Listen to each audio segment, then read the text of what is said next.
Hello, it's Kylie from Scott Leroy Marketing. Today we're going to be going over how to center and resize images on your landing pages. So as you see here, I do have a landing page set up. I have my center of the page marked, and you'll see why here shortly. It's going to come in handy. But the first thing you're going to want to do is come over to the right here, and we're going to open up the layout blocks section. And so once you click on that, you'll see you have all these different options for sections. You have half section, a third section, you can do a whole section. This is going to come in handy when placing your images. So the first thing we're going to go over is centering the image. In this case, you're going to want to choose the 1/3 option. You're going to click and drag that over. And as you can see, moving this around moves the green line. You're going to want to make sure it's exactly where you want it. And in this case, I want it to appear beneath the current text box. So that's right where it's at now. We're going to go ahead and drop it. And as you see, it creates 3 cells. This does also work for text box as well. So it's not limited to just centering images. But now that we have our boxes, we're going to focus on our middle one here, and we're going to go over to content blocks. You're going to select image, and you're going to click and drag that right to the center.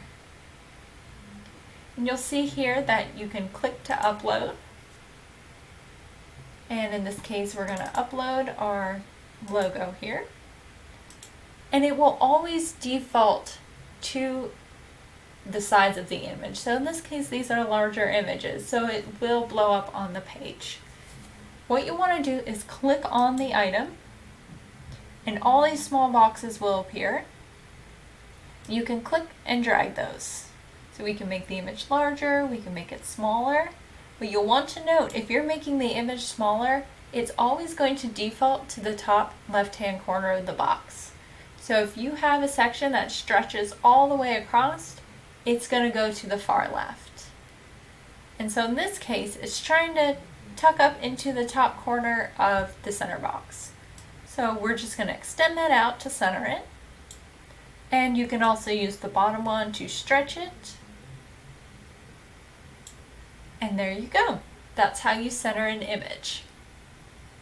And what you can also do, and I do recommend taking some time to play with these different formats just to get a feel for the landing pages and seeing what you can do.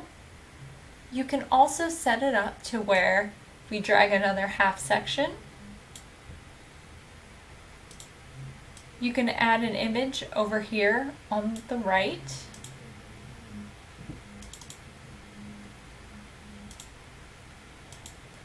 And again, you'll see that it might shift some of the other images, but we can go ahead and adjust that to exactly where you want. And this is great if you're looking to add text, because you can utilize that other box without the image to go ahead and add those text boxes. And it's also important to note that you can stack sections as well. So say we want it to appear off-center, but maybe not as far as the half boxes would give. You can go ahead and drag your half section or your third section. You'll see the 2 cells, and you can actually add another section within that. So that'll break it down even further. So now I have 2 halves of my half. And from there, you can go ahead and you can add text boxes, or you can add some more images. And again, you can make this smaller. So there's a lot of things that you can do with these layout blocks. And again, it's important to note that you can stack them to help break it down to the size that you want. And being able to adjust those images is going to help a lot. And then you can go ahead and add your widgets beneath. So you can go ahead and either line it up with the small image, or you can stretch it across the page. either way, there's a lot of possibilities with these different formatting blocks here in the layout blocks or the content block section. If you do have any other questions, feel free to reach out to us at support@scottleroymarketing.com. We'll be able to get you all taken care of. Have a great day.